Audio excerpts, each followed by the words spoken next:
السلام علیکم defence lovers friends, defence updates میں پاکستان ایئر فورس کو J-10C ایئر کرافٹ کے دوسرے بیچ کی ڈلیوری سے متعلق رپورٹس پر بات کریں گے۔ جرمنی کی یوکرین کے لیے رضامندی، کرغزستان اور تاجکستان میں جاری جھڑپیں، یوکرین کے لیے ترک ساختہ کارویٹ کی جلد لانچنگ، اسرائیل کا شام پر فضائی حملہ، انڈیا کو اہم بین الاقوامی فورمز پر نئی ذمہ داریوں سمیت دیگر اہم بین الاقوامی دفاعی خبریں بھی اس ویڈیو میں شامل ہوں گی۔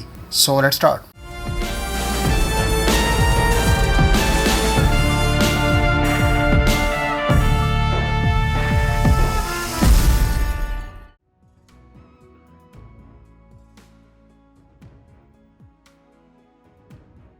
فرینڈز، اطلاعات کے مطابق پاکستان ایئر فورس کو J-10C طیاروں کا دوسرا بیچ ڈلیور کر دیا گیا ہے۔ دوسرے بیچ کے 4 طیارے پاک فضائیہ کو مبینہ طور پر 30 اگست کو ڈلیور کیے گئے ہیں، جبکہ اس سے پہلے پاکستان ایئر فورس کو J-10C طیاروں کا پہلا بیچ مارچ میں حوالے کیا گیا تھا۔ لہٰذا ابتدائی طور پر آرڈر کیے جانے والے 36 طیاروں میں سے پہلے 10 اب تک پاک فضائیہ کے حوالے کیے جا چکے ہیں۔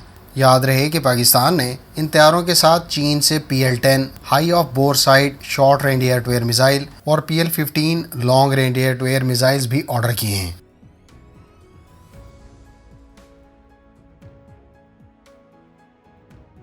امریکی ڈپارٹمنٹ آف ڈیفنس نے کہا ہے کہ وہ اگلے 2 ماہ کے اندر یوکرین کو national advanced surface to air missile system deliver کر دے گا۔ یاد رہے کہ national advanced surface to air missile system Norwegian company Kongsberg اور امریکی کمپنی ریتھیون کا مشترکہ پروجیکٹ ہے۔ اس سسٹم سے AMRAAM میزائل کے علاوہ AIM-9X کو فائر کیا جا سکتا ہے۔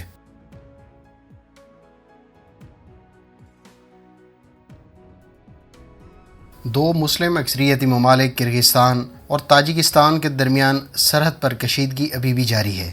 گو کہ روس کی مداخلت سے دونوں ممالک کے درمیان جنگ بندی کا اعلان کر دیا گیا تھا، لیکن دونوں فریقوں کے درمیان جمعے کے روز شروع ہونے والی جھڑپیں ابھی بھی جاری ہیں۔ ان جھڑپوں میں اب تک 24 افراد جاں بحق اور 80 سے زائد کے زخمی ہونے کی اطلاعات ہیں۔ دونوں جانب سے ٹینک، آرٹلری اور راکٹس استعمال کیے جانے کی اطلاعات ہیں۔ کرغزستان کی طرف سے ترکی سے حاصل کردہ TB2 ڈرونز بھی استعمال کیے جا رہے ہیں، جبکہ تازہ جھڑپوں کے نتیجے میں 1,36,000 افراد کو متاثرہ علاقہ چھوڑنا پڑا ہے۔ یاد رہے کہ دونوں ممالک نہ صرف شنگھائی تعاون تنظیم بلکہ روس کی سربراہی میں بننے والے اتحاد کولیکٹیو سیکیورٹی ٹریٹی آرگنائزیشن کا بھی حصہ ہیں۔ کرغزستان اور تاجکستان میں روسی فوجی اڈے بھی موجود ہیں۔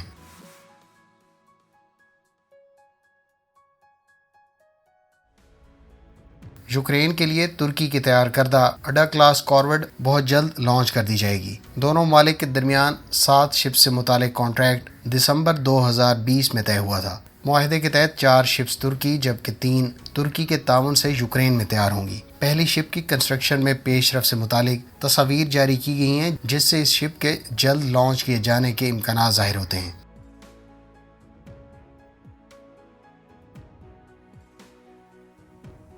اسرائیلی ایئر فورس نے شام کے دارالحکومت دمشق میں بین الاقوامی ہوائی اڈے کو نشانہ بنایا ہے۔ اس حملے کے نتیجے میں 5 کیجویلٹیز کی اطلاعات ہیں۔ یہ حملہ 17 ستمبر کو اسرائیل کی جانب سے سویلین ایئرپورٹس کو نشانہ بنانے کے متعدد حملوں میں سے ایک تھا۔ اطلاعات کے مطابق فروری 2018 میں اسرائیل کے ایک طیارے کو شامی ایئر ڈیفنس سسٹم کی طرف سے مار گرائے جانے کے بعد سے اسرائیل زیادہ تر سٹینڈ آف ویپن سے شام میں سٹرائکس کرتا آ رہا ہے۔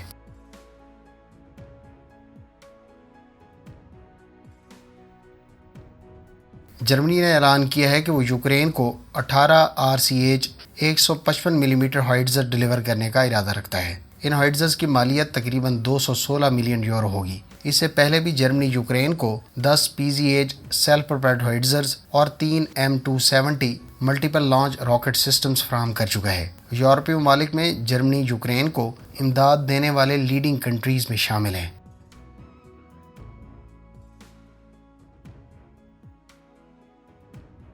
چین اور روس کی نیول شپس نے روس کی لیڈ کی جانے والی ووستوک 2022 ایکسرسائز کے سلسلے میں پیسیفک اوشین میں مشترکہ نیول پیٹرولنگ کنڈکٹ کی۔ اس پیٹرولنگ ایکسرسائز میں چین کی نیوی کی ٹائپ 55 لارج ڈسٹرائر اور type 54A guided missile frigate اور چائنیز نیوی کی سپلائی شپس نے حصہ لیا، جبکہ رشین سائڈ سے فریگیٹس اور کارویٹس نے اس ایکسرسائز میں شرکت کی۔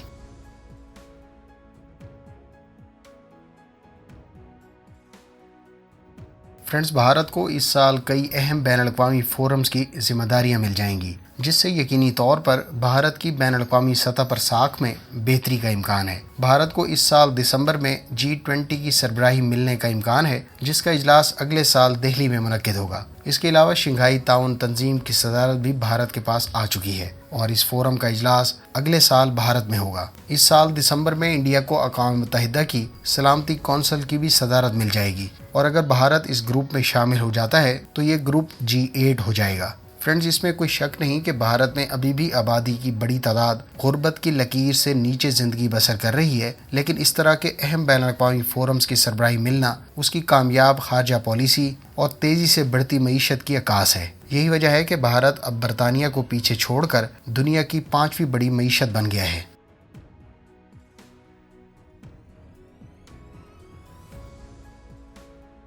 فرینڈز، جرمن کمپنی رین میٹل اور اسرائیلی کمپنی یو ویژن نے کچھ عرصہ پہلے لوئٹرنگ منیشن کو یورپی مارکیٹ میں پروموٹ کرنے کے لیے جوائنٹ وینچر کا فیصلہ کیا تھا۔ اب ان دونوں پارٹنرز کو ایک یورپین کنٹری کی اسپیشل فورسز کی طرف سے ہیرو 30 لوئٹرنگ منیشن کا کانٹریکٹ اوارڈ کیا گیا ہے۔ اس سسٹم کی ڈلیوریز 2023 میں ہوں گی۔ اس سے پہلے US اسپیشل آپریشن کمانڈ اور اسرائیلی آرم فورسز اس سسٹم کی یوزر ہیں، جبکہ US میرین کور بھی یہ لوئٹرنگ منیشن آرڈر کر چکی ہے۔ ہیرو 30 دراصل 15 کلومیٹر کی رینج اور 30 منٹس کی انڈیورنس رکھتا ہے۔ اس لوئٹرنگ منیشن پر 0.5 kg کا وار ہیڈ استعمال ہوتا ہے۔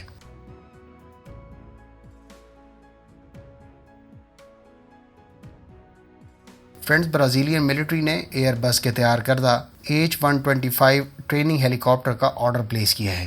برازیل اپنی فوج کے لیے ٹوٹل 27 ہیلی کاپٹرز اپنی آرمی اور نیوی کے لیے خرید رہا ہے۔ حالیہ ہیلی کاپٹرز ایکوزیشن برازیل کی نیوی اور آرمی کی اگلے 30 سال کی ریکوائرمنٹس کو فلفل کر سکیں گی۔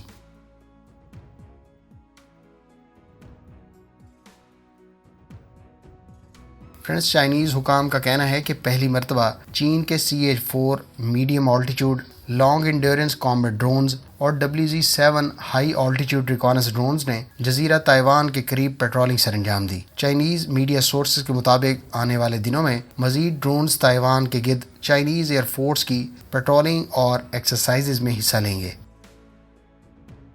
فرینڈز، یہ تھیں آج کی ڈیفینس اپڈیٹس۔ امید ہے اس ویڈیو سے آپ کی معلومات میں اضافہ ہوگا۔ ملتے ہیں نیکسٹ ویڈیو کے ساتھ، اپنی دعا میں یاد رکھیے گا۔ اللہ حافظ۔ پاکستان زندہ باد۔